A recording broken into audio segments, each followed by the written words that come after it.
Let's start the meeting. I think before we do the roll, let's do a quick turn if you have a flag on the pledge.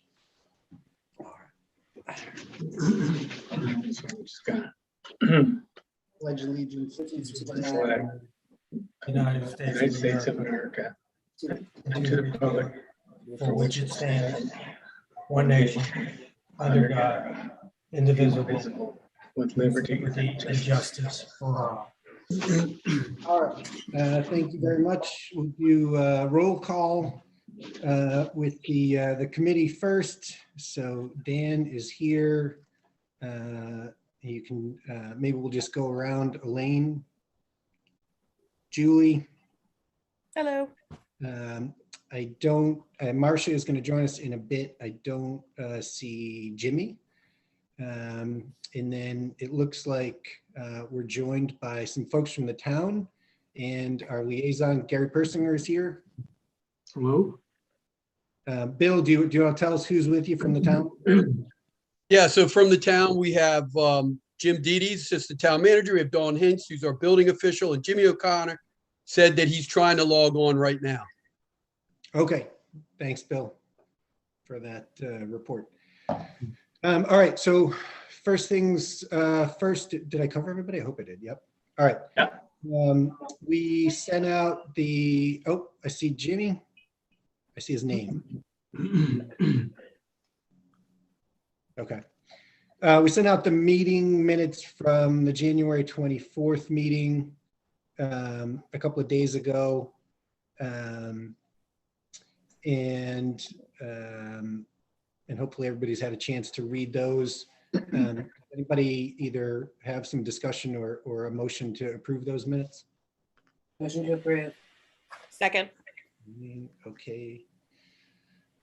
Elaine, seconded by Julie. Thank you, guys. Any discussion of those minutes? Oh, no, we're good. Okay. No, I didn't see anything. All right. And then we sent out as well the agenda for tonight's meeting. Do we have a motion to adopt tonight's agenda? I'll make a motion. Thanks, Second. Julie. Thanks, Elaine. Terrific. Okay, so if we want to get right into it, a large part, and Bill and Jim and Dawn, I think we're grateful for your willingness to join us tonight, because one of the key elements of work coming out of the last meeting was really following up on some of the thoughts that you all had put down on paper for us previously. So I think we're going to begin by discussing some of the work that we took away from 124, and a number of us on that meeting took some of the work away. And so I'll just start and go around, and then we can kind of discuss the individual items that each of us took away. Dave, do you want to start? Sure. So the first, the items I had were dealing with, get them right here in front of me. So the two items I had were regarding accessory buildings and the accessory buildings and structures, and the other item was removal of trees. Kind of talking to Dawn and Jim, kind of came up with what some of the challenges are around accessory buildings. I'll talk about that one first, but just probably some things we could add on that one would be definition of better. What is an accessory building? How's it defined? I think there's maybe a potential there for a conflict between fence. If I understand it, it says a fence can't be more than 3.5 feet high into the front. And yet if you were to be there, it does call for a swimming pool. The fence has to be at least 4.5. So that could be a potential, I guess, if somebody were to put a swimming pool in the front yard. So that's something we could talk about, need to go through. I think that was part of the notes. Is there, I'm sorry, Dave, can I ask you a question? Yeah. Is there a definition currently of accessory buildings? So I'm going to say it is gray. Dawn, Jim, any comment? I mean, I think that was one of the big topics we covered is what is an accessory building? For example, if I have two buildings on a lot and one is a garage, and now the owner decides, hey, I want to turn that garage into a mother-in-law suite, is that still an accessory building or is that something different? Did I capture that correctly, Dawn? Can you hear me? Yep. Okay. Yes, when it comes to accessory, excuse me, I'm having a problem with my throat. When it comes to accessory, it would need to be related to the main structure, the main use, and so forth. I don't believe our code has something for accessory. I could be wrong. Excuse me. But at this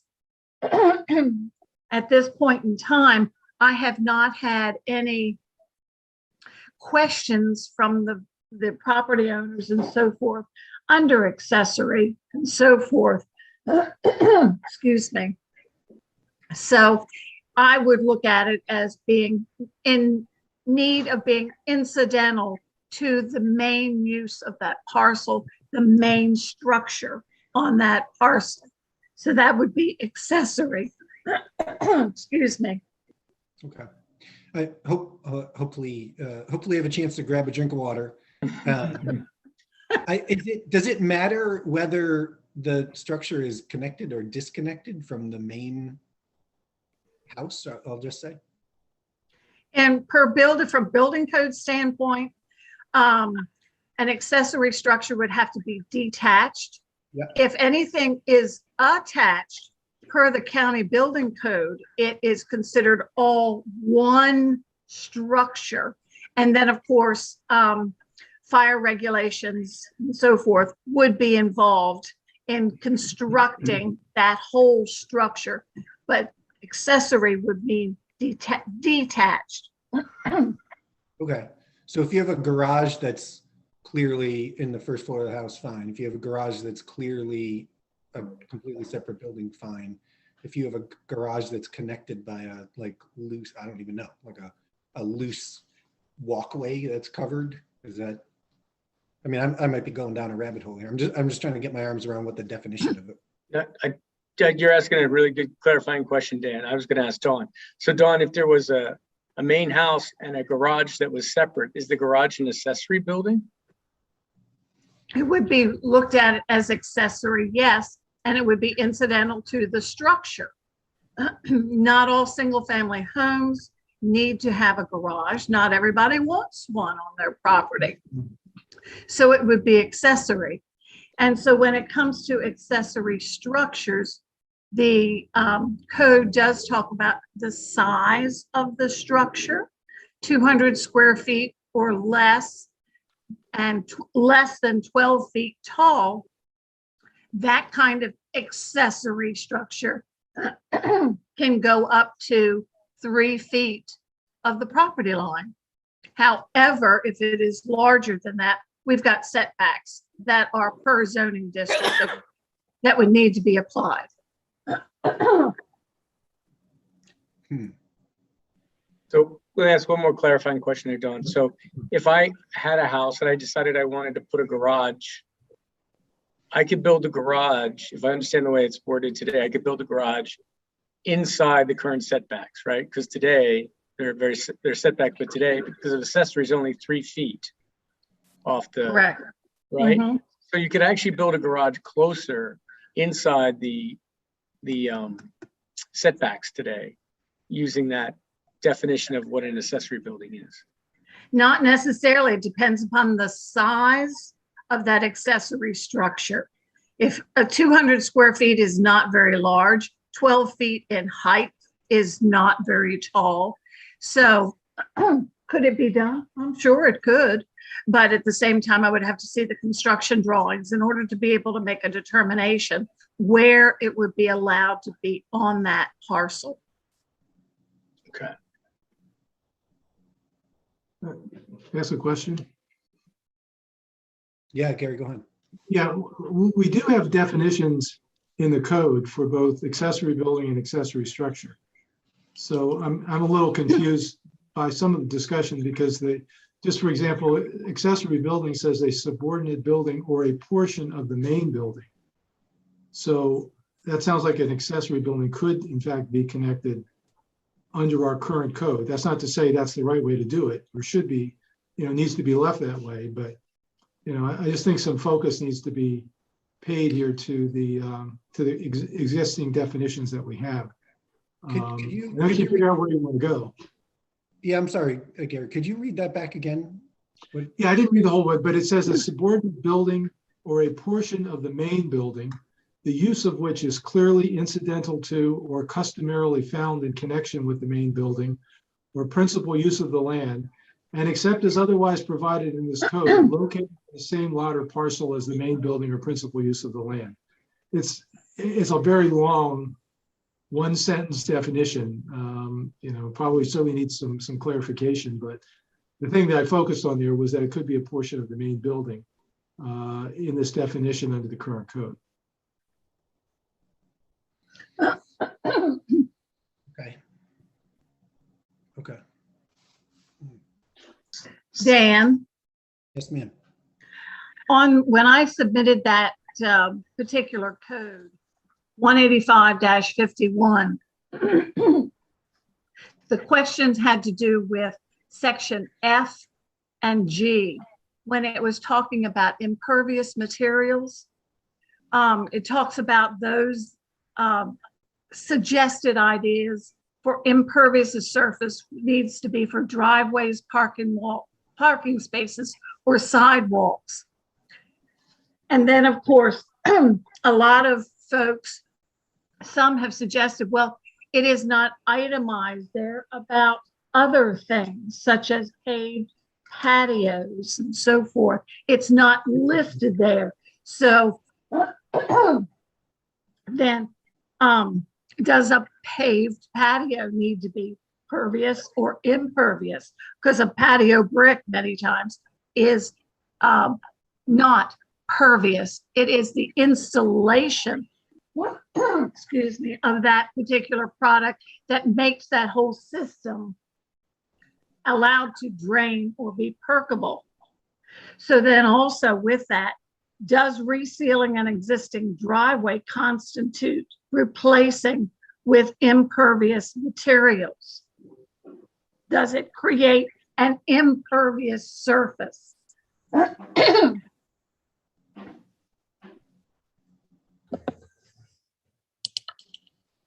Okay. There's a couple of things to think about there, at least for me. And before we go further, I see that Jimmy joined us, so thanks, Jimmy. Sorry for being late. No worries. Thank you. We're just going through some of the kind of first items that are the recommendations from the folks who work for the town. Hey, Dan, it's hard to hear you. Yeah, sorry, Lynn. I think this came up last time and might be a habit. Maybe it's only me. Sorry. So no. Okay, Dawn, I hesitate to ask a similar question, but are terms pervious and impervious, are those sort of clearly understood terms by everybody other than me? I mean, I guess I have a common sense understanding of what they are, but does the code view those in a particular way, or is it just like common sense? Water can't get through, it's impervious. Well, many times, like within the case of concrete, there's two different products. Even with asphalt, there is a pervious concrete or asphalt. There is also a impervious concrete or asphalt. So whenever ones are wanting to do that with on their property, I have to verify that that's what they are doing, using the product that is considered pervious. Now with that, a pervious surface is required to have maintenance because of the fact that we live in a sandy area, and with water flow, air blowing and so forth, the sand can up and clog that impervious surface. So a lot of times folks are not aware of the meaning and the understanding of that. And of course, the pervious product is much more expensive than the impervious product. Excuse me. Okay, so again, just for me and maybe everybody else kind of gets the connection here. Don, you raised this in am I understanding that you raised this in the context of, in this particular item, those things as accessory structures, or is this a kind of a different item than we're talking about? Well, this is where it's found within the code. Yeah. Okay. So I just want to make sure that I had that connection. All right. Yeah, that's how it is listed in the code. And so whether it's considered accessory or not, that's where it's found in the code. Okay. And you're raising that because that's a particular area where folks have found the current code to be confusing for them as their, hey, Marcia. Yes, I do. Okay. And anybody else jump in with questions, but is your sense, Don, that the confusion that is coming is because it's not clear when those rules apply to things like patios, or it is clear when they apply to driveways, but not other kinds of structures? That is correct. Okay. A lot of times folks, when they see a particular term, unless what their project is, many times they don't feel it applies to that particular project. So because of the fact that the town of Dewey is working on stormwater management, we've got a problem with sea level rise and so forth, then could this be something that would be a little bit more clear so that folks become aware of the potential problem of what they put on their property could help exacerbate the problem with water here in Dewey.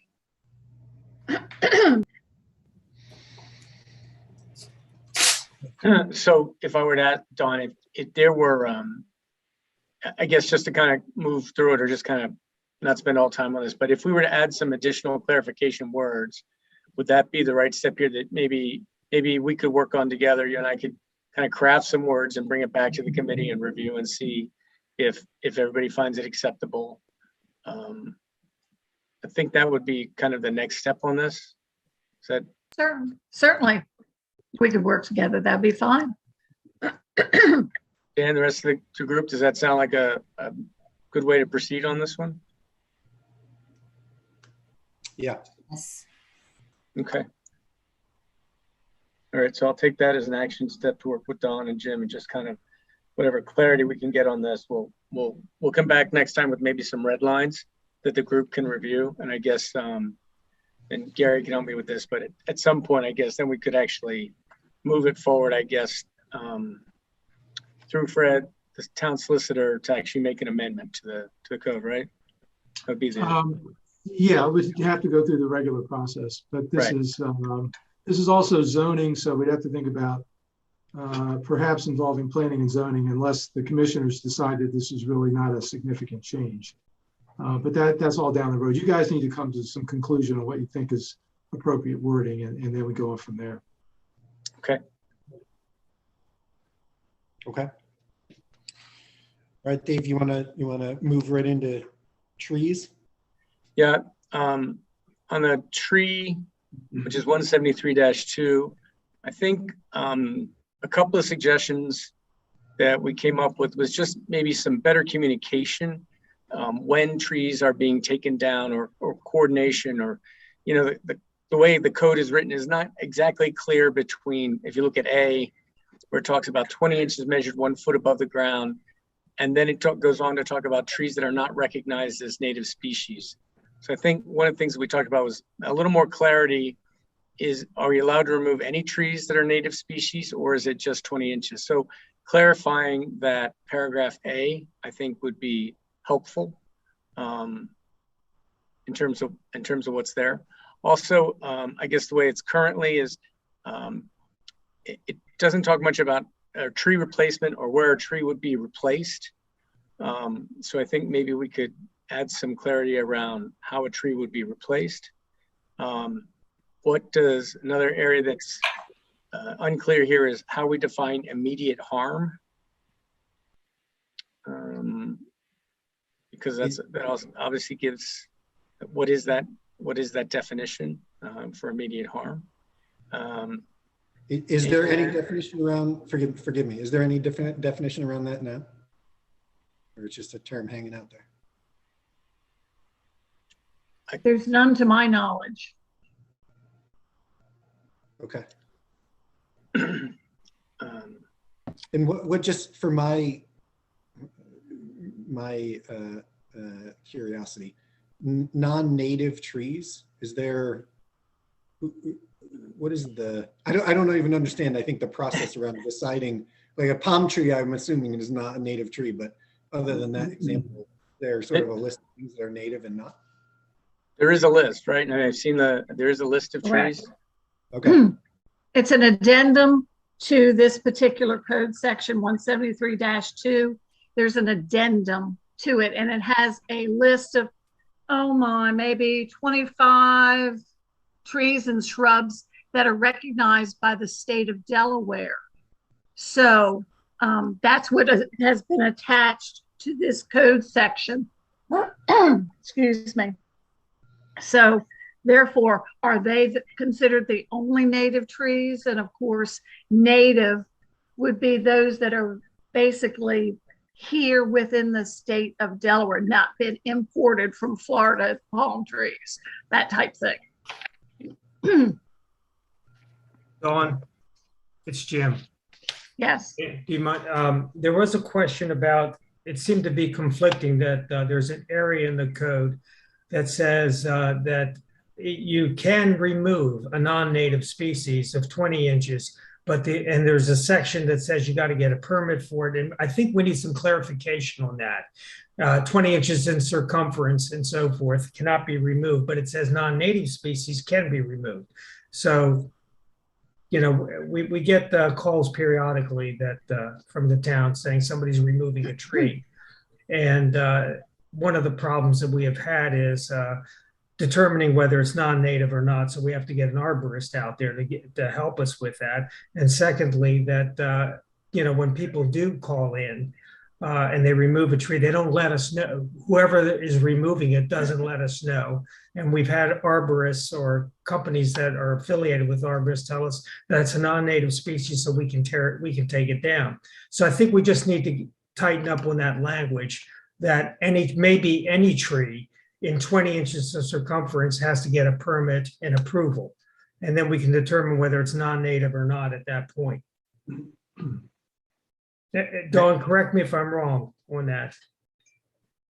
No, it appears that folks want trees what they want and so forth. And so as a result of that 173-2A, that is the one section that seems to be in what is in confusion, at least from my viewpoint, because it states, do you need a permit? No, you do not need a permit if it measures 20 inches or less in circumference, not diameter, in circumference, 1 foot above the ground level, or trees that are not recognized by the town as native may be removed without a permit.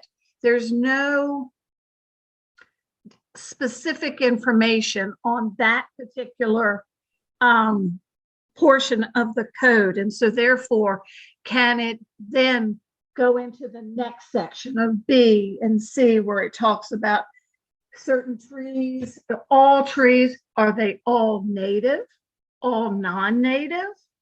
When do we need to have a permit to remove a tree? So So I'm gonna, I mean, I think one of the things that Jim and Dawn and I talked about was, do we want to strengthen this so that it becomes more enforceable? And, you know, one of the ways it could become more enforceable is that You know, we involve the city in any time we take a tree down, anything that's large that Jim and Don are notified, or somebody comes and seeks to get a permit. It may not be a charge, but at least that they know what's going on, because what happens is somebody sees it, they call up saying, hey, so-and-so is taking down a tree, and they don't even know about it. Or even if someone's coming in and doing pruning or maintenance, one of these outside firms is doing pruning and maintenance, they don't necessarily know about it until somebody's actually in and doing the work. That is correct. So one of the other suggestions I would have here is that if you take a look at what Rehoboth or Bethany, we may want to take a look at some of their code, because they are more stringent. And I think the other area here is that there's not much of a penalty here. You know, if it's $500 for an offense, if I'm building $1 million home, a $500 offense isn't going to bother me. There's nothing in there that's going to make me feel any kind of pain. So I would suggest we try and give it some more teeth. In talking with some of the arborists, one in particular who called me out to the property to look at a tree, everything about that particular tree, which was really oddly shaped, I could not allow it to be removed. However, what their response back is, well, it's not causing immediate harm in the respect that it's not going to fall over in the next windstorm, apparently, or seemingly, but yet it drops, let's say, sap on the cars that are going to be parked underneath of it, or drops branches and needles. Many times the arborists are looking at it from the homeowner's viewpoint, from it's a nuisance tree and it's causing me to have to worry about my car, whether it's valid or not. But that's one aspect that the arborists look at aesthetically, as well as causing some sort of not discomfort, but some sort of problem to the property owner with having to keep the car clean and so forth. Arborist worries about that. Yes, especially if they want the job. And that's what the property owner has told them. Yes, that's what this particular arborist told me.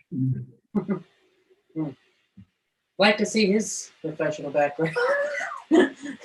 Got sap on your car?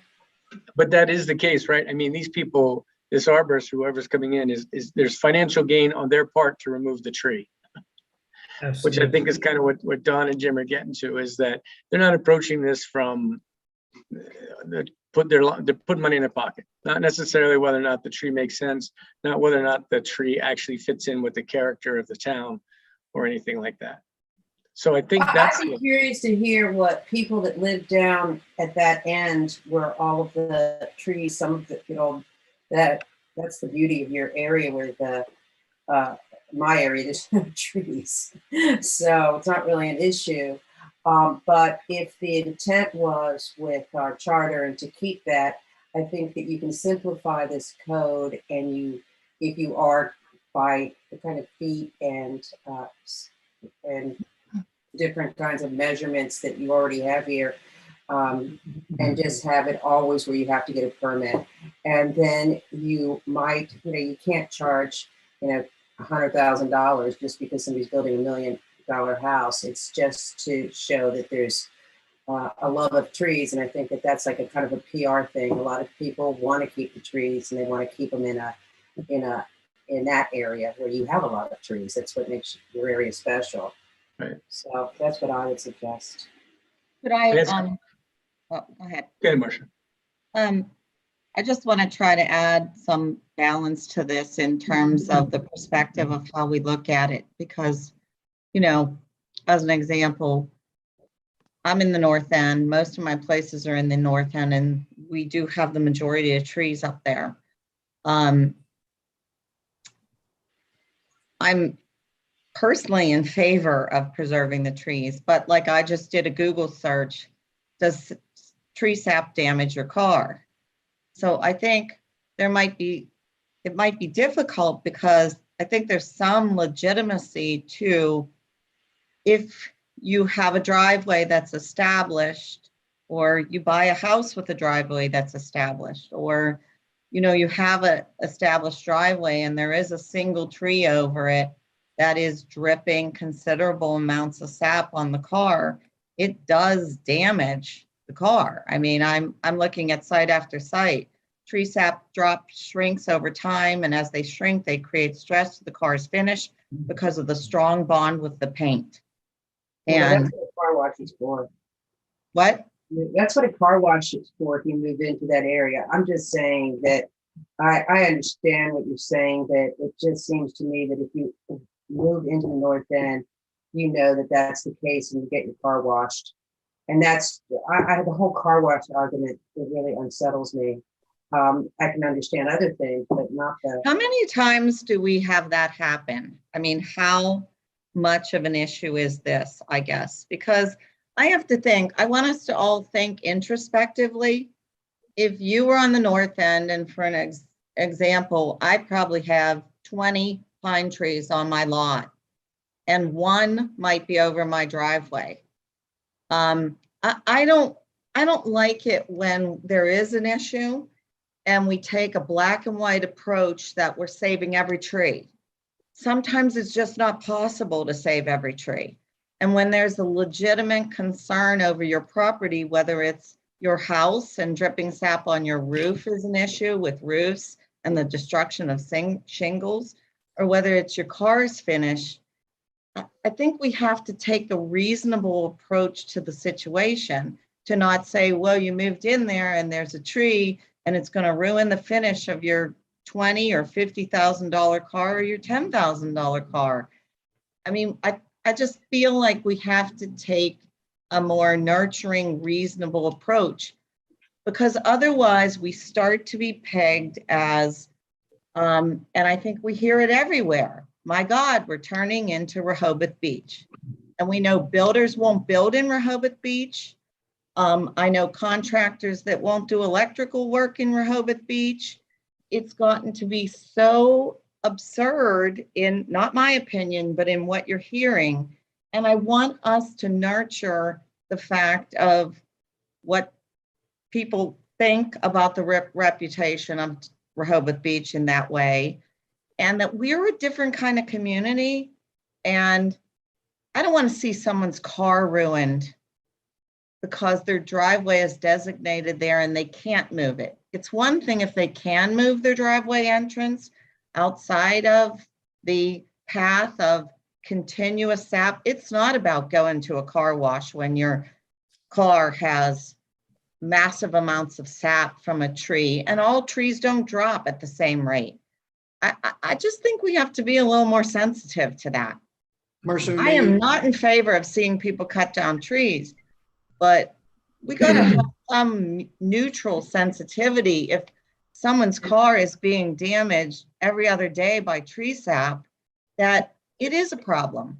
So Marcia, let me ask you a question. How do you feel about if somebody cuts down a tree, given what's in our, our comprehensive plan, that if somebody cuts down a tree, they replant a tree somewhere else into it? I think they should have to replant a tree. Right? I think everybody has enough lot coverage to replant a tree. And I think we get more specific about how big that tree has to be. If you cut down a 40-year-old 30-foot tree, you don't get to plant a stop. Thank you. I mean, can I say, and David, my places. When I plant trees, I spend the money to get a 20-foot tree. Big trees up, right. And I think there's another way for us to deal with that a tree has a minimum height requirement pertaining to the height requirement of what you took down. Because if you take down a 40 and you have to plant a 25, you're spending $5,000 for that tree. Right.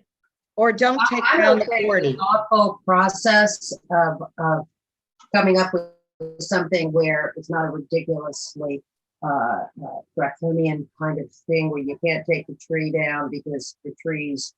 But I think that people do buy in your area. I personally would never buy in your area, not that I can afford it, because of the pine trees, because I'm not a fan.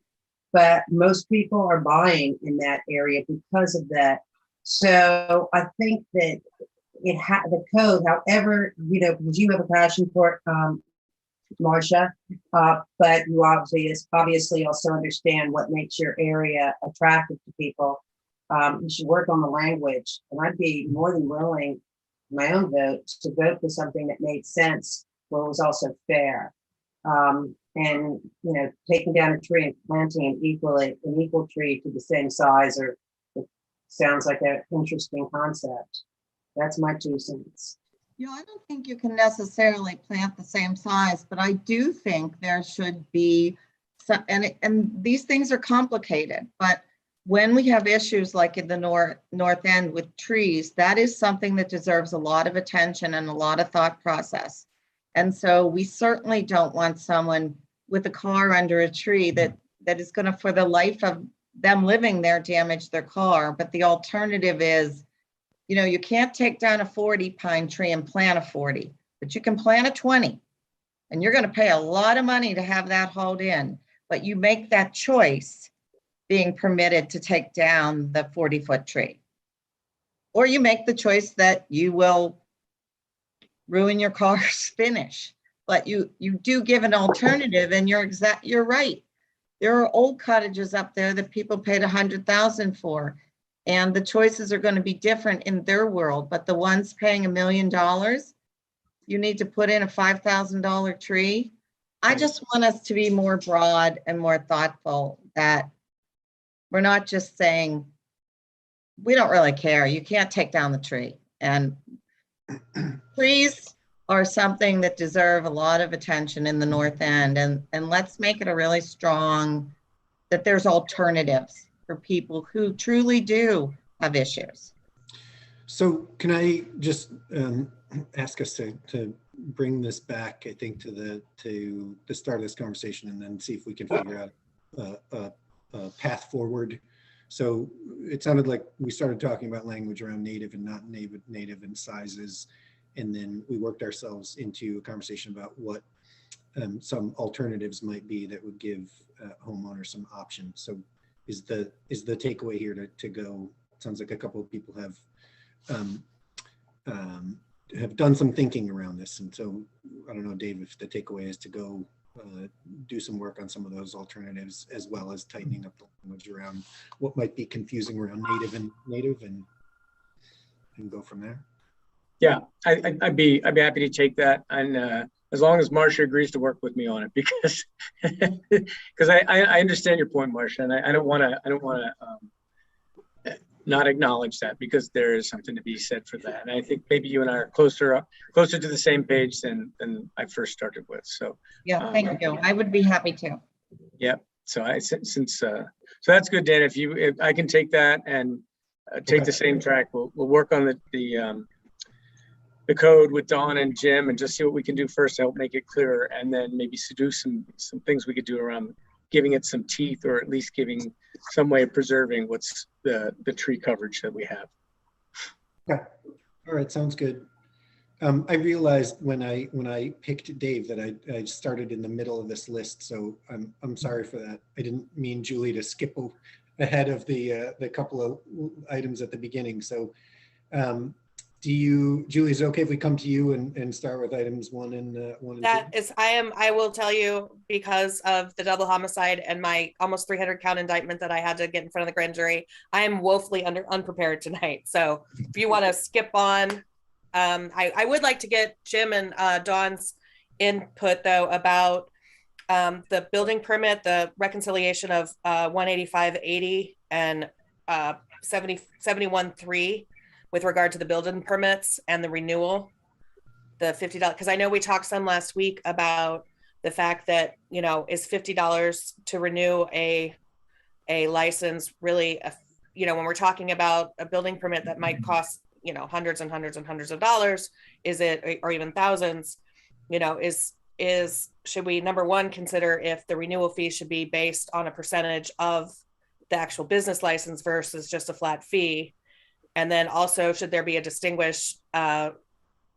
distinguished between someone who started construction and it's taken longer than a year, so that needs to be renewed, versus someone who's gotten the building permit and then for whatever reason, construction was delayed. So it hasn't even been started. So I would just like to get some of Jim and Dawn's perspective about that. But other than that, I hadn't really, sorry, I apologize. My sincere apologies, but life has been a little hectic. Yeah, no. It's been a bad month to try to do stuff outside of work. Yeah. Okay. Were you, which is okay, since we have Jim and Dawn, did you want to have them give input on that? Yeah, that's what I was just, Jim, if you want to. Oh, your mute's on, Jim. Sorry about that. My dog barks constantly, so I have to turn it down. Right now, basically for a residential property, you get a 1-year extension for $50. But there are circumstances that things happen. You can't get your, possibly the county doesn't get involved quickly. You have, for example, COVID impacted substantially for a lot of properties that have building permits. And there are usually a lot of reasons for why people can't extend it. And occasionally you get some where they just forget to extend it. And we try to remind people that it's time to do that. So the $150 extension is probably reasonable. I think we don't want to have somebody come out and pay, another $3,000 or $4,000 figure. In some cases, $33,000 to renew it after the first year. Construction takes time, so maybe we could look at a third period where you increase it. But there are some options here. But we've had some concerns about people saying that the 1-year extension may not be enough. So we just wanted to look at that. Dawn, are you with me on that? Certainly. Now, the way that the county, to my knowledge, does renewals, 1 year, within 1 year, you must go to the county before the actual permit expires. And if you get it the day before it expires, and of course their permits have an expiration date already listed on there, then to renew the county's permit is $7.50. You do that for the second year, you still haven't gotten things going. If you renew it before the expiration date, it's another $7.50. And I'm not sure, I can't remember whether it's 3 or 4 times that a renewal can be done, a yearly renewal. However, if let's say they would go to the county, and I don't know how lenient they are on this, if the applicant did not go to the county before the expiration date, then the county requires a listing of all the amount, cost of the work that still is left remaining, and they charge whatever percentage rate they charge on the unfinished portion. But if you get to the county before the expiration date, it's $7.50. So that's how they've determined it. We have had in the past, we've had where people have actually, their permits have expired before they renewed. And in some cases, we've said, look, there's nothing we can do. If it expired, it expired. And we just need some leeway, I think, some ability not to send it to the commissioners as a problem, but to address that, or even maybe, and I'm throwing this out as a possible consideration, instead of a 1-year renewal, that maybe do a 2-year renewal where it doesn't go into it doesn't impact the county, because some of our building permits require county approval and some just require just the town approval. So we just want some flexibility and benefit for the homeowners. That's all. Okay, that makes sense. And of course, when it comes to any code, we are not interested in having selective enforcement for some and not for the other. That's not fair on any code requirement. So that's why we're asking, please help us so we can do our jobs appropriately and at least be on an even keel and ground with all folks. Okay. That makes sense. I'll get working on that. Then, let's see, there was one other thing that I looked at. Now I'm losing can't find my note.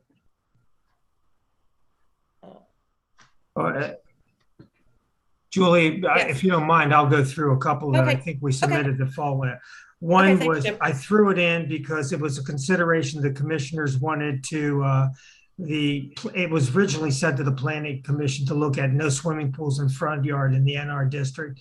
I Right. think that should go to the planning commission at some point and not deal with it. Okay. But I would like to comment on 18575, and this has to do with applications submitted for site plans. And for us to respond in 5 days is just not realistic at all. Okay. I threw in 20 days to give us some time to take a look at this. It's not like we have to stop everything to go to a site plan. We need more time. And I'd actually even say 30 days, but Right. that's why we put it in. Jim, Julie, wasn't that mine? 18575? I think that one is yours. Yeah, that it just kind of I think he's just Yeah, continuing. okay. with I'm looking on a page that I printed out. I apologize. No, that's okay. And whenever you come to that, I have a lot of comments on that too. Which part? 18575 procedures for approval of site plan. Okay. Marcia, do you want to just do it now? Yeah, sure, I do. Okay, so this is a really long, detailed, very, I feel like, part of the code that is many, many, many, many pages long, and I'm happy to keep working on it. It was a little overwhelming to see how much detail it involved. There's a lot of redundancy. There's an awful lot that doesn't apply to Dewey Beach because we have very little land that can be developed in the pages of requirements that this has. So I think on this one, if you want me to keep working on this, it's work between me and Dawn and like at the end, Fred. I would suggest initially on 18575, it says that it's for, it applies to subdivisions. Oh, now my dog's barking, Jim. Yeah, Perfect timing. Subdivisions of 2 dwelling units or mixed-use structures.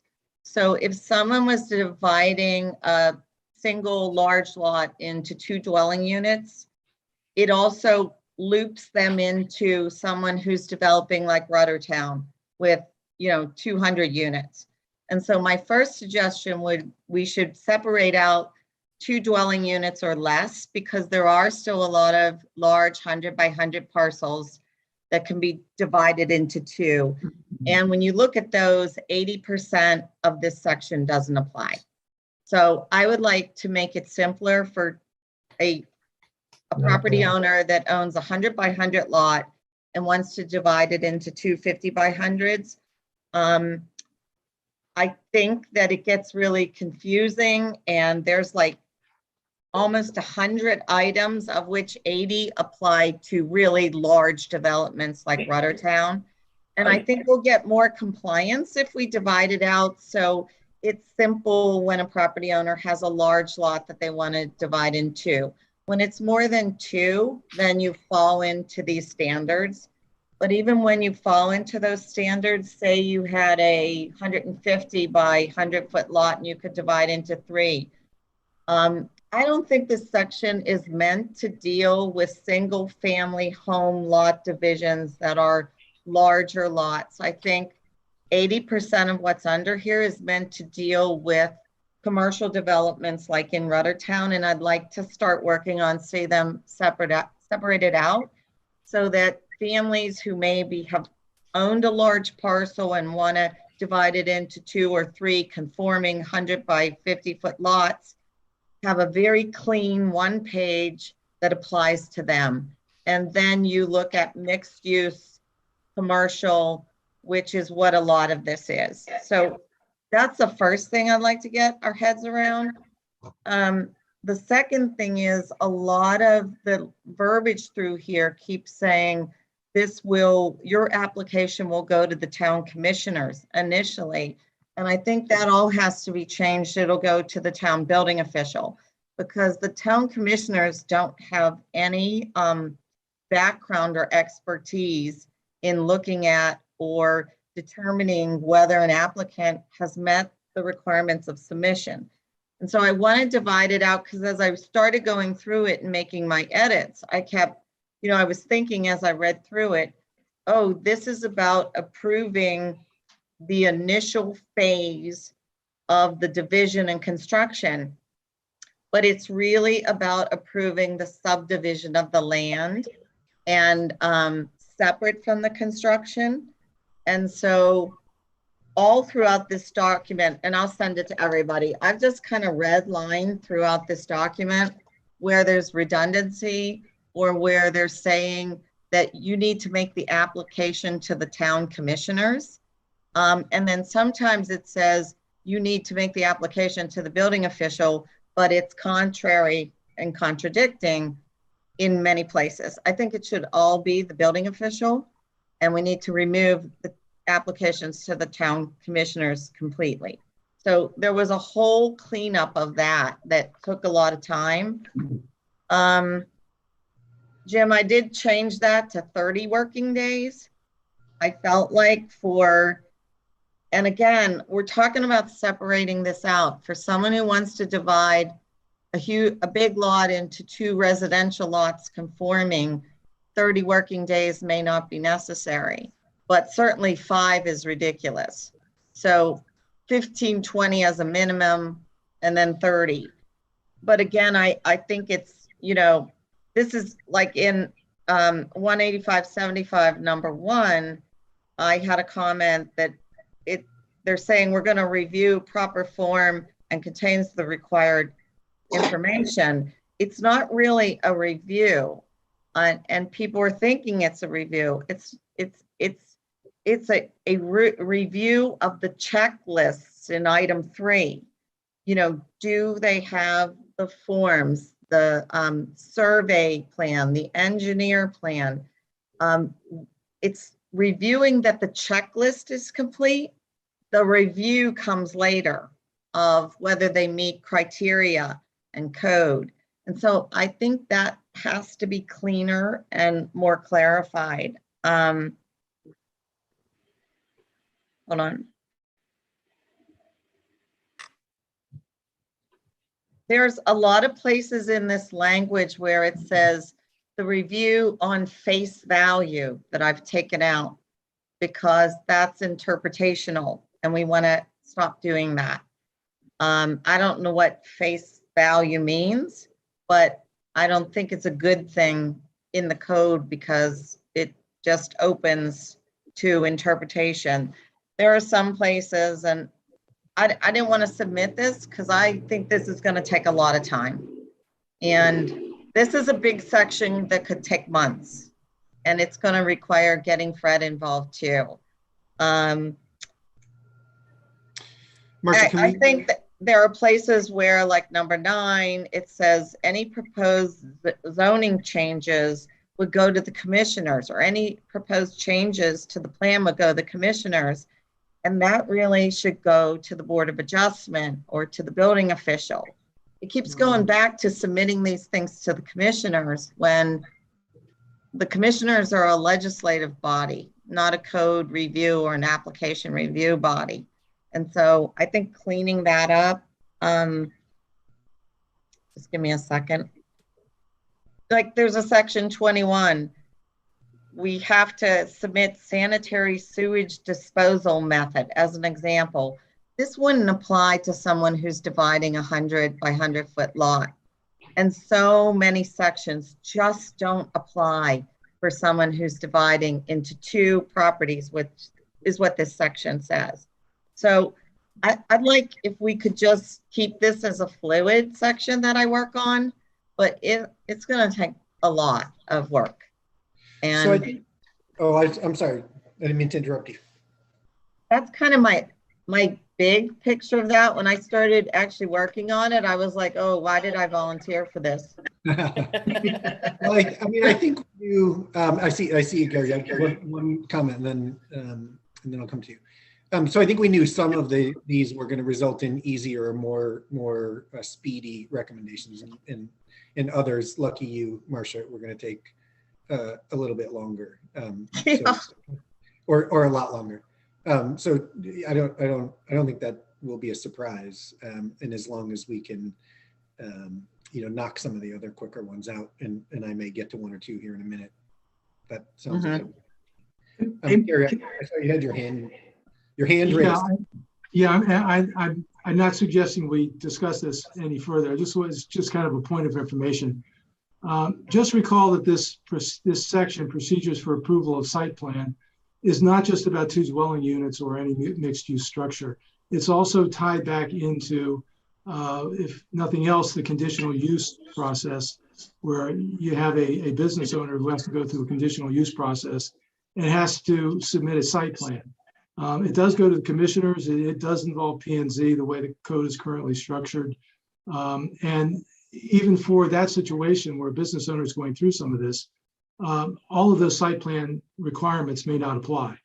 And there is an opportunity to say this one applies and this doesn't apply. And I think the town has a role in that. But again, I'm not suggesting we take this up for discussion, but I think the commissioners do have a defined role, at least in terms of the current code, particularly with respect to the conditional use process.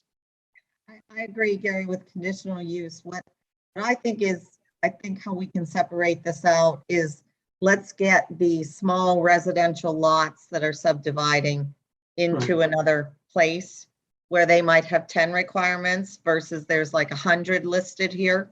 Right. And yes, And there are. Practically speaking, the commissioners don't get into that. That really is the town that has all the interaction with the property owner and maintains oversight of the development. The commissioners don't get involved in that. I think that just needs more clarity in this. Yeah. Okay, Jim? You're muted. Jim, you're still muted. Damn dog. Anyway, I apologize. Marcia brings up some good points. We've never used this section for if somebody wants to subdivide their lot. We streamlined it. I think we would never get through this. And anybody who wanted to subdivide their lots, and we're going through it right now with several properties. We try to streamline the process, and we can get it done fairly quickly. There are some limitations, but not like this. We have used this, for example, when Ivy on the Bay came in, and they wanted to develop there to a multi-use facility, a multi-use townhouse development.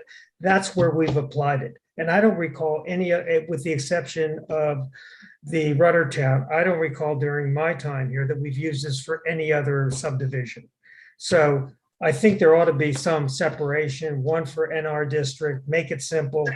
And if you've got the square footage and you've got a 10,000 square foot lot and you want to subdivide it into two lots and you've got 5,000 square feet, we find it very easy to go through the process, at least administratively.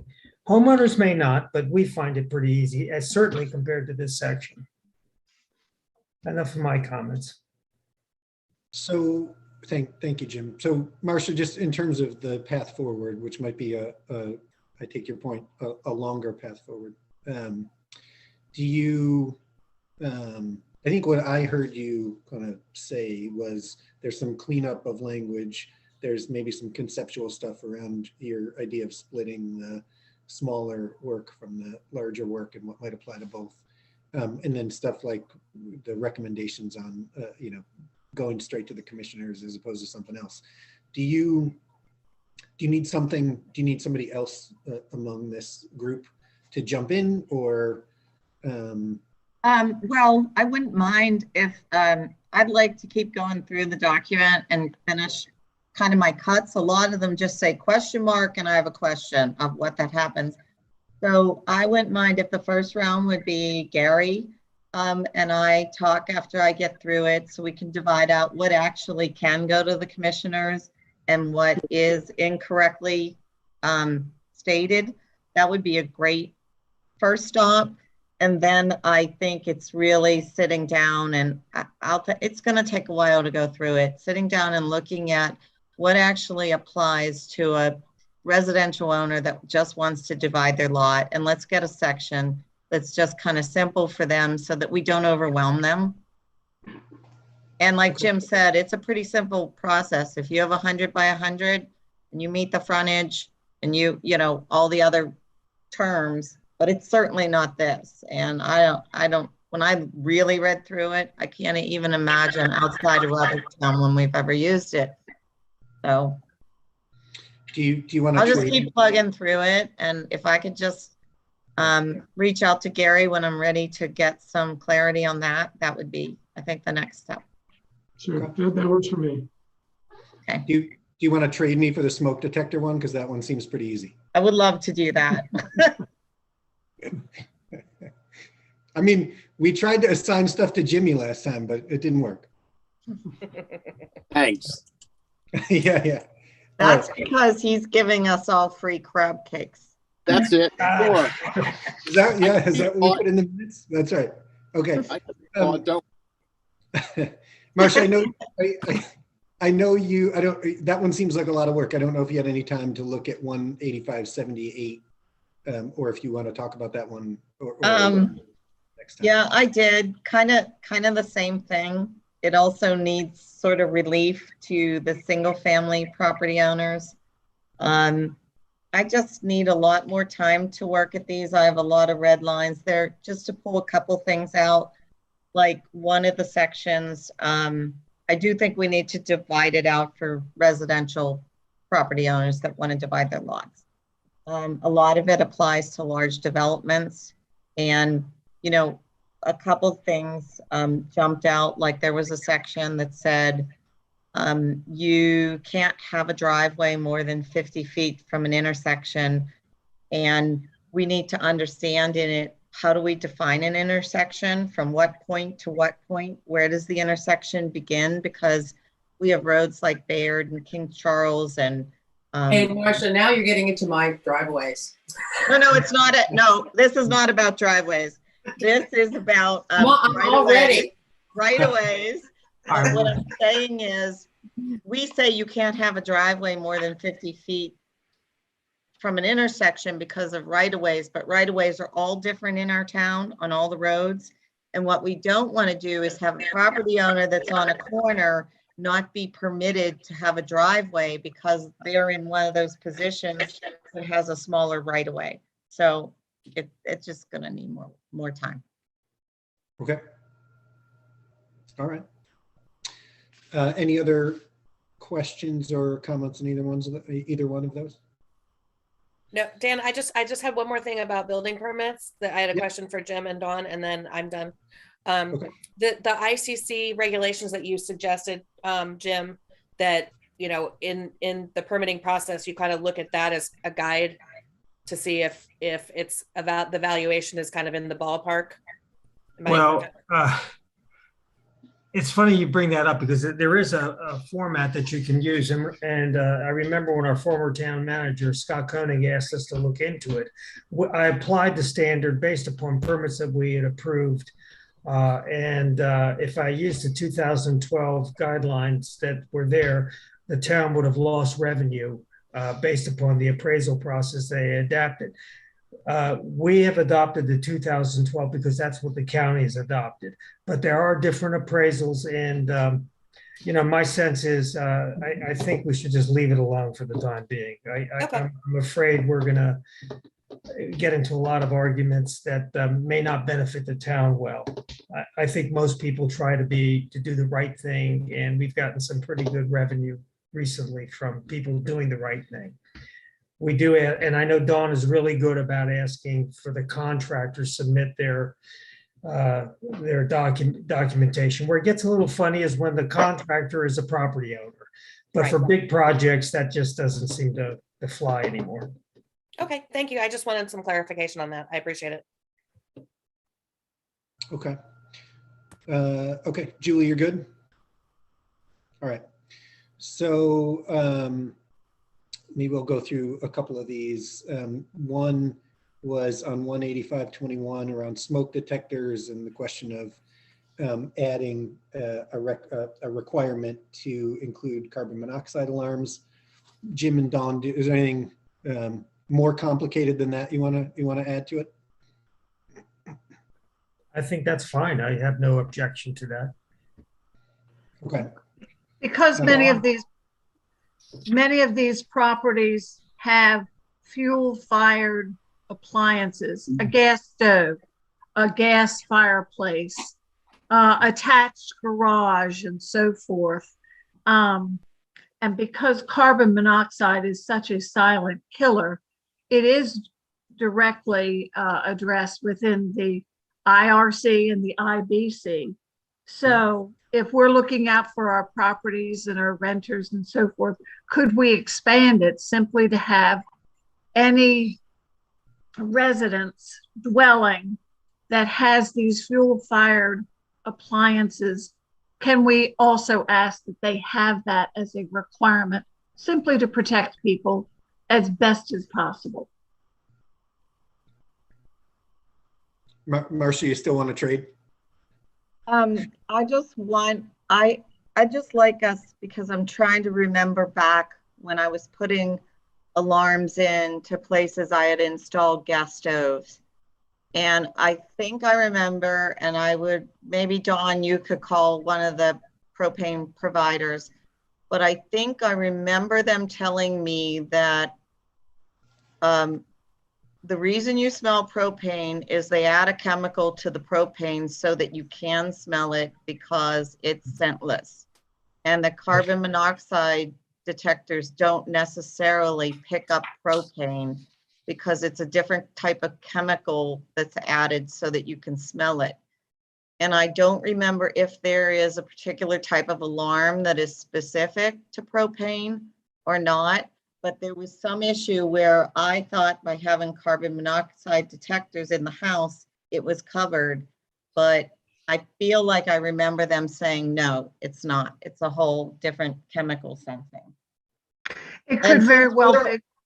And since we're all propane, if that's the case, we should really find out what kind of device we can add that is propane sensitive. I don't remember specifically. Okay. I don't know. Yeah, I'm here. I don't remember specifically either. The manufacturer of each carbon monoxide alarm would possibly have that information. The propane companies as well may have that information concerning the chemical in their product. I don't know. So that's a very, very good point to bring up. I don't know how many homes also, whether or not that are rentals, have attached garages. That would be outside, I think, of the propane issue and question you brought up that I don't know the answer to. But I do know, per the building codes, any new structures that are built and that have fuel-fired appliances in them or an attached garage must have some sort of carbon monoxide protection installed per the manufacturer's instructions.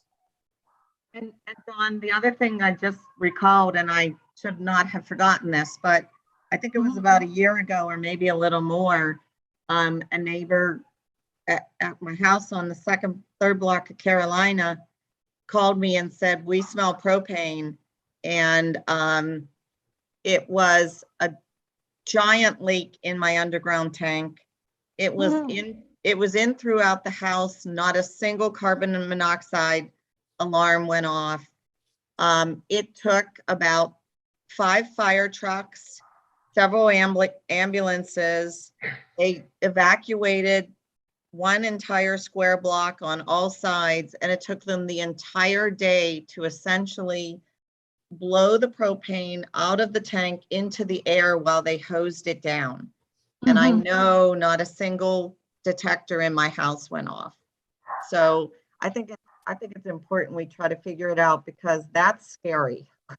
Okay, so why don't I just, it doesn't sound like we have a lot of debate, although people can tell me if I'm wrong, around the addition of a CO2 detector requirement. And then you've raised the additional question about whether we also need some sort of propane detecting sensor if propane is used. So I can run down what a propane detector might be, and then bring that. Yeah, they have propane detectors on Amazon for $25, so they're available. Okay. Okay. Anybody have any other thoughts on smoke detector, CO2 detector, propane detector? Okay. So Hey, Jimmy, thank you. I'm just texting my property manager to make sure we get them.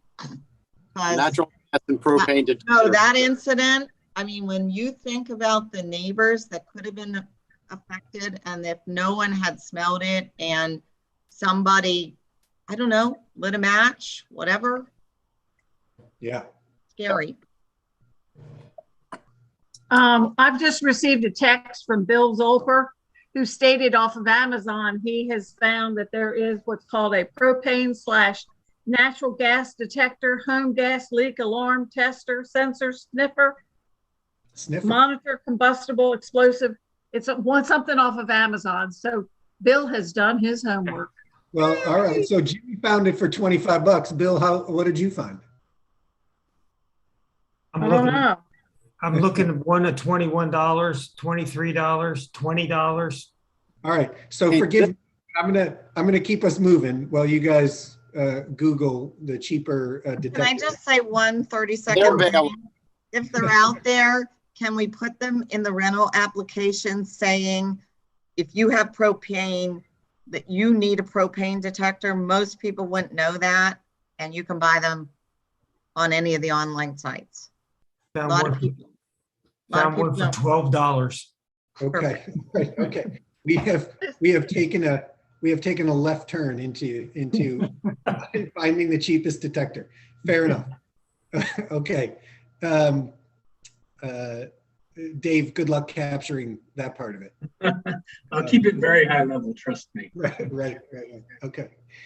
All right. So next on the bulk zoning standards, and this may, Dawn, have just been a question, and so I'll let him speak to it. There's a set of language that talks about maximum floor area per dwelling unit in parentheses, a multi-unit structure at 1,200 square feet. And then you had a question that says, is 1,200 square feet the maximum? Let me comment on that. I talked to David King about that when we were in the planning commission together, and that really was an oversight. It should have said minimum rather than maximum. Okay. That's where we're at on that. That was an oversight. It's also no longer part of our code. We struck that section about a year ago. That needs to be struck. Sections of 185. Can I take credit for that? Sure. Yeah, take credit for it. Awesome. Okay, good. All right, Elaine, I don't see you, but I do see your name. I don't know if you're still with us. Yeah, I'm still alive. Awesome. All right. Do you want to talk about items 7 and 8? Yeah, I just forwarded these to Dawn and to Jim today. I wasn't working on homicides, but I also was quite busy, and I apologize for getting it in late. So I don't know, Jim, do you have that in front of you? And Dawn, do you have 85, 87 in front of you so that you can see what was suggested there? I'm assuming that, and perhaps Gary can, who did the red and the suggestions, Gary? Was this something that was done when we were working on That came from either Jim or Dawn. Sorry? Came from either Jim or Dawn. Okay, so no closer than 50 feet to any intersection. Marcia brought something up earlier, and I have the question to Jim and Don, are there any cases where this has not been followed or is an issue? Is this state or county code? The 50 feet to any intersection? You know what, originally, as I recall, it had to do with Route 1, State Highway 1, and it was a Del Dot thing that you can't have a driveway or an entrance less than 50 feet away from an intersection bordering Route 1. So if you're not bordering Route 1, you're okay. It doesn't say it has to be 50 feet. And we just have been interpreting 50 feet as a general guideline. But it really only applies, in my interpretation, would be to Route 1. And we actually have properties that do border a driveway on Route 1. On the intersection within 50 feet, we have driveways or parking areas in that area. So I don't know if it still exists or not, and I think we should talk to Del Dot about that. Okay, so as far as that particular change, we need to do a little bit more research. Yes. The entrances, I thought the driveway entrance definition made sense to me. I don't know if anybody has any comments, especially, well, anybody on the call, but especially Jim and Don. The definition of what a driveway entrance is. There has been an interpretation. I think one of the issues is if you have a driveway entrance, right now the code says two 10-foot or 1 20-foot, basically on any lot. And we've made no distinction between big lots or small lots. We might want to take a look at that. The other, like when a commercial, a multi-use development on a site plan, if you have for example, you've got 10 townhouses on there, there's only still that whole 10-foot or two 10-foot or 1 20-foot applies to that as well. So there's no real, I guess we've made no clarification or distinction between how large the lot is or how big the driveway can be. And I don't know, we may leave it that way, we may not. But the other issue that has come up deals with people parking out towards across the right of way on the driveway entrance. Do you follow me? Yes. And we've gotten some interpretation that's part of the driveway. So Dawn, you might want to jump in on that one. I wanted to ask you if the driveway entrance in blue that was if the definition, just the definition of what a driveway entrance is, if that's okay, because that's what we'll have to clarify. Well, Dawn, jump in. Yeah, there's a difference between a driveway and a driveway entrance. The entrance comes from the public street. So the entrance, that particular area, they've got specific parameters, 210 feet with a 20-foot gap in between, or 120. However, once that driveway entrance, a person goes beyond that, where that driveway goes on a person's parcel, that's their choice. However they want to have it, because that's their land. So it's really, I guess, imperative to be able to find out how many driveway entrances, when they come from any street, they come across onto a person's parcel, and where does this driveway entrance construction, how do we measure it? As is there a Del Dot requirement on all of the Del Dot streets located here in Dewey, or does it only apply to Route 1, to Coastal Highway? Yeah. So I will get back to the driveway entrances. That's just the definition. Yes. But the question, so you look at that definition, everybody look at that definition and give any input whether or not that there's anything else they want to add to it. The definition is any improved or unimproved area serving as the area of access, entrance, exit, or approach from any street to any parcel of land. seems to me that that's pretty clear.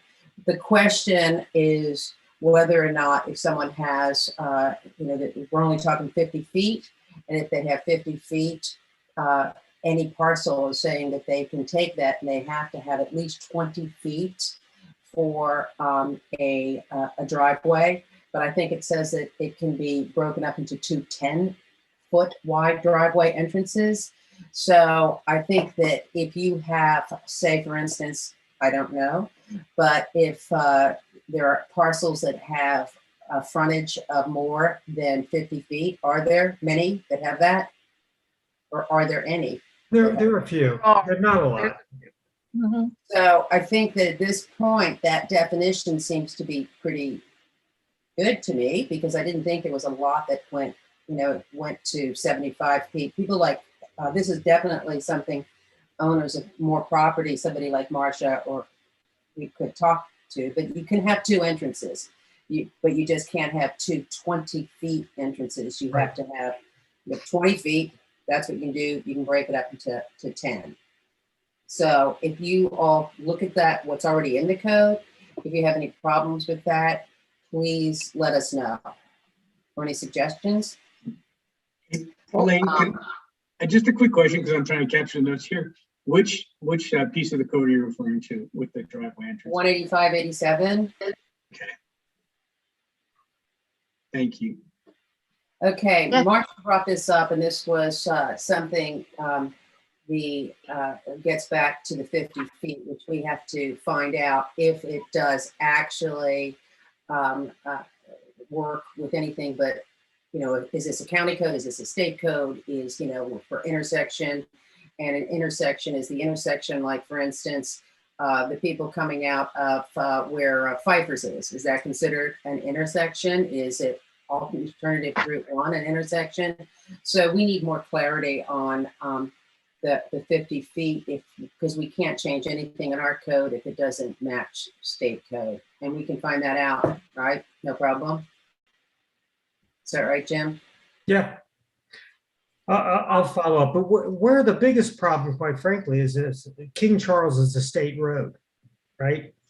So you figure all these little 50 by 100 lots that are on the intersection bordering that, they technically shouldn't have a driveway if we take that rigid interpretation going into the corner, because they're within the 50-foot zone. But I think it only applies to Route 1, but I'll double check and get back to you. Okay.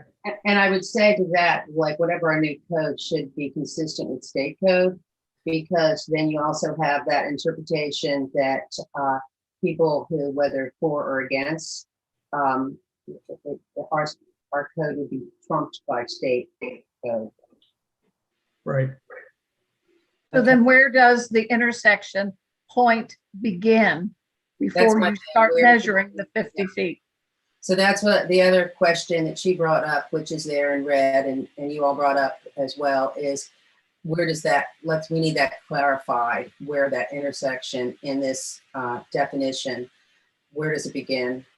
Where do you start the measuring? Mhm. So Do we have any sense of what, like, just for like point of reference, whether the county or other towns have a clear definition of where the intersection begins, or no? I think that's what we're going to have to research. Okay, I have no idea. all right. Okay, so then it's street construction, all streets, sidewalks, driveways, aprons, depressed curbs, handicap ramps, curbs, and gutters shall be constructed according to Delta standards and specifications. Well, this says this, but that would assume that if we're trying to get our code up to speed, that anybody that was doing construction would have to do that in areas. In most areas in our town, we don't have depressed crippled handicap ramps and all of these other things that they're mentioning. So I think that street construction, I'm a bit confused about that aspect of it. So Jim or Jim or Don, when someone's doing new construction, what are they supposed to do? Are they supposed to all of a sudden add some of these things? There are, since we don't have, many sidewalks except on Route 1, they do follow the state guidelines. And we do have a provision in the code that defines how driveways are built and so forth. And we're supposed to follow DelDOT guidelines on that as well. And as you are aware, almost all of our roads, with the exception of 2, and there may be more than that, are all state roads. So we don't have much. It just seems that J in this. I'm sorry. This J that was pulled, street construction, just seems to be randomly put into 18587. And so I think that needs to be looked at as well. Gary, do you have any comment on the street construction J in 18587? I do not know. Because we don't have any of the things that, side streets are not doing that because they don't have sidewalks. It seems out of place with driveways and driveway entrances. Elaine. I have really nothing to offer besides getting clarity on these things. But I think it's a good start. Then if you should I just go to the signs, the next thing.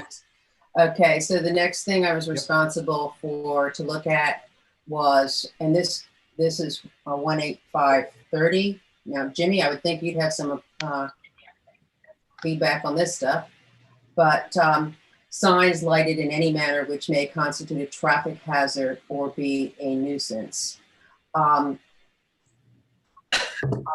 That's all about Dawn and I talked about this I don't even know when we talked about this, Dawn, but remember we were talking about signs and how maybe you should give a little background to people why this is an issue about having like flashing lights and flashing things and why they can only do it for such 4 times a day.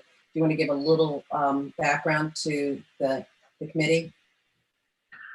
Well, at one point, of course, I haven't worked here in Dewey forever. But when I first came, of course, as the building official, there were several businesses that approached me and said, what kind of sign can we do? And they gave me parameters of what they would like to do. And I would state basically, they want to upgrade their business. They wanted to put in digital signs. And I said, well, we've got a restriction when it comes to digital signs. They're fine. However, they can change no more than 4 times per day.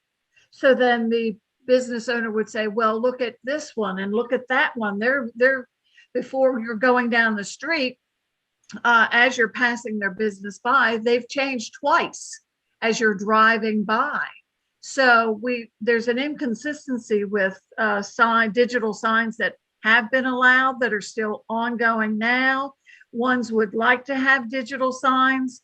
How do we work with what's been accepted and allowed in the past with ones that want to put in digital signs now and the way the code reads? Jimmy, is Jimmy still on? Is I'm still here. I'm here. Do you have any thoughts about it, Jimmy? The only thing I understand is if the street sign faces the highway, as opposed to going along with the traffic, the light can't like blind the driver. It can't be like a white, there's a certain level of whiteness there's allowed facing the road with traffic.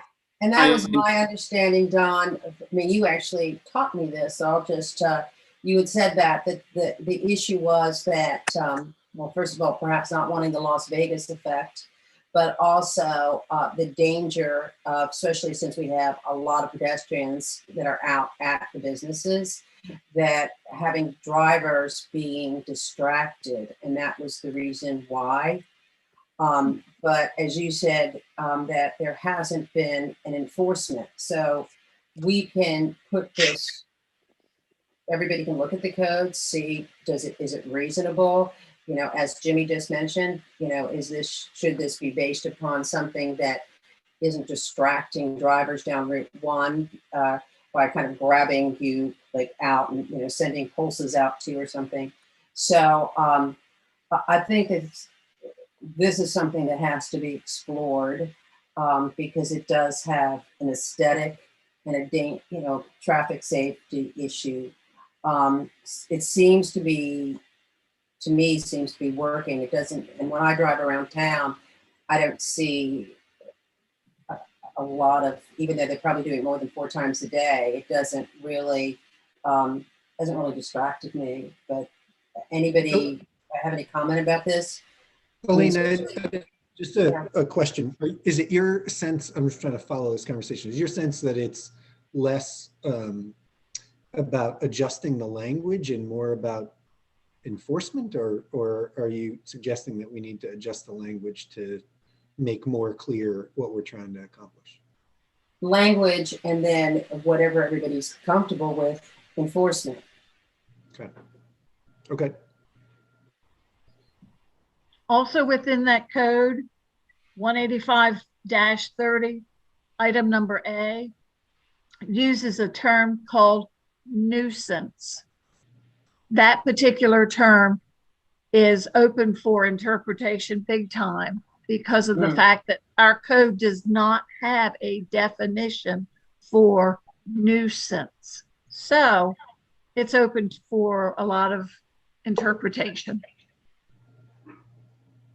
I'd really like being a business owner, Jimmy, and then the rest of us to kind of think this through a little bit. Would you be willing to do that, Jim? Sure. And then work with obviously everybody in town hall and our committee. That's all I've got, except one caveat, a suggestion that was not on my list, but because I have all the players captured, I have spoken to Gary about one of the things that I would like to have done is that we have business licenses that we charge for, but those business licenses, Jimmy and I have talked about, well, Jim Dedes and I've talked about, and Gary, is that all they are is a revenue generator. But when you drive, when people go to the website and it says business license, and I'm talking real experience, 46 owners that I'm dealing with, they think that if somebody has a business license, which they pay whatever they pay for, that means that they've also provided whatever the service is, if it's an electrician or a plumber or whatever, that stuff has been handed in with the business license. And I know at this point, you all don't do that. I'm not suggesting to make your work any harder, but what I do suggest is the website should clarify a business license is just in some language that it's just a business license that they have to pay, that it does not say that they're qualified electricians or bonded or any of the other things that they need to be doing work. And I say that because it's a gain for the town in the sense that providing that, and I understand the income, but we're seeing a lot of work that's being done, and we're seeing more fires, and we're seeing more plumbing issues, and we're seeing all of that. So I think as a service to the town, there should be a caveat that they need to, and maybe even a thing that shows them what an electrician, every electrician in the state of Delaware is supposed to carry, if they're an electrician, carry like a license that they are a qualified electrician. A plumber doesn't have to carry it, but they have to be under a company that is a plumbing company. So I don't want to make it too hard, but I do think that we can do something simple to help people besides just charging them for a business license. Elaine, is there a specific code section that details how licenses work that you're suggesting we go review and update? It's not on our code. Well, you all can talk about that, Jim and Dawn, but I think that state code says anybody working with 112 volts or higher has to be a licensed electrician. There's other credit codes. So again, the town has to be in sync with just general practices, good practices. And it misleads people, and I know this because it misleads people to think that when we have a business permit, and this is part of the people that they think that these people are, not good players, are actually licensed professional with the state, and they're not. Whether you choose to do it on your own, it's fine, but I think the town should help the people to recognize that this is no way endorsing these people as people that they should use. There is the section 117-1, isn't there, that talks about purpose of a business license? Is that right? I don't know if there is. I just know this is a big issue because I deal with 46 owners and have this issue because they have to, within their documents, have professionals working, and it's our insurance because we can't cover it. Their insurance won't cover it, So yeah, I think my question was, it sounds like an important issue. I was trying to find how it fits within the context of the work that we're doing in this committee. And I was taking an opportunity to help with all the people on the line, but there is something in the code that says everybody working has to. What number is that? 117-1. 117. And also, to get a permit in Dewey or any of the adjoining towns, probably anywhere in Delaware, you have to have a license with the state first. So you have to be licensed by the state. I can't hear you. So you have to be licensed by the state. Lost you. Yeah, you're fading, but I think I understood what Marcia was saying. And What'd you say? even if you're a bike shop, you need a state license and to go through the Dewey. And those licenses, like state licenses, that's just for the state. It's just a money thing too. I mean, there's nothing wrong with raising money. It means nothing. And owners don't know that. And I just think it's a service. I'm saying this really, you, Bill. You need to. No, they need to do their homework before they hire the people. That's the bottom line. That's the bottom line. And you don't want anyone to think, I would understand totally why people would think that if somebody had a license, if you're not experienced and you haven't done a lot of work, you think that if they have a license with the town, like for instance, you think if somebody has a dog license that you've gotten a rabies shot, that had rabies shots, you think that when they register to vote, they have to give background. So it's in a lot of places, jurisdictions do that. We just don't. So I just think that if we're not going to do it, that we should in some way have a clarifier on the website when people go to the business license, because I have owners, real case experience where they go, well, they have a Delaware, they have a license with Delaware. They have a business license with, Dewey. That's why I'm using them. And so it's just helping owners. It's certainly true that neither the state nor Dewey tested my skills as a bike mechanic before they gave me a license. Luckily, that's probably not an issue. But I don't want you doing the electrical work in my building, okay? You should not, right? And guys, electricians and plumber and those kind of specific tradesmen are very different. I could go tomorrow and be licensed as a general contractor or a construction worker, or that I have a construction company and there's not a single tested requirement for me. But an electrician has to take an 8-hour course. Yeah, and plumbers have to take courses too, but anybody can say they're a general contractor. And so you don't need. They're talking about they have to be licensed through that coursework with the state. That is all. I can't hear you, unfortunately. Sorry. Okay. They have to be licensed. Those specific tradesmen, electricians and plumbers, they are course approved, licensed with the state. So they do have those. Yeah, right. Okay, so that's all. I don't want to take too much time. That was just want to do my pitch while everybody was there. That's all I have until we get to the next. Great, thanks, Elaine.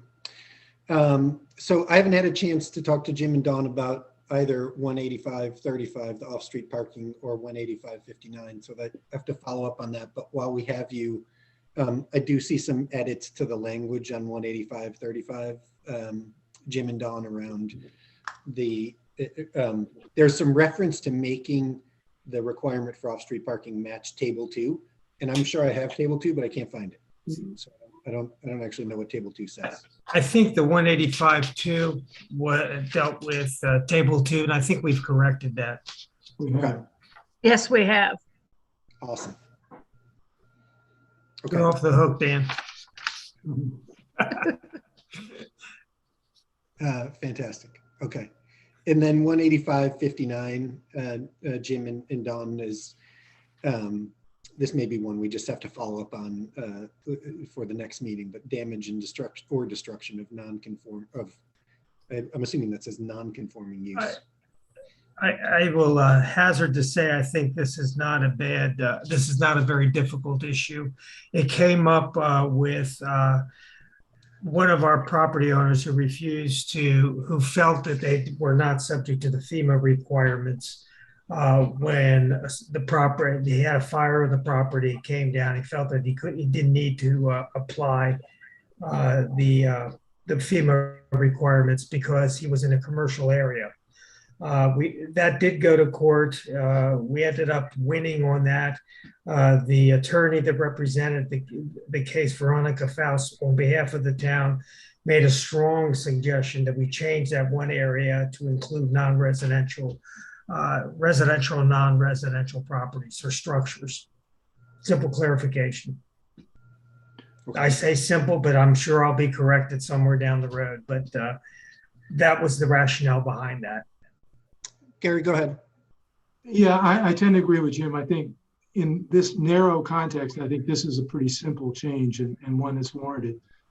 It may also already be handled in some sense if you go back and look at some of the language in section 101 of the town code, which covers all of the various flood provisions in terms of what you can and can't do in terms of elevating your structure. But I would agree with Jim. Bottom line here, this is a pretty simple change. Okay, so I think, even though I bounced us around, I think we just covered all of the items that we agreed to start following up on and working on from the last meeting. And our next agenda item says that we'll discuss the next areas of focus and member assignments, but maybe I'll submit that we just covered that, talking about the follow-up on the items that we're already working on. Does anybody have a different sense of that or want to take on more work that we're not already yet working on? No, I think. Okay. Okay.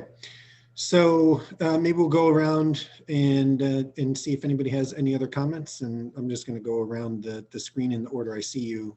Dave, do you have any comments you want to make that we haven't already covered? Nope, none right now. Okay, Elaine.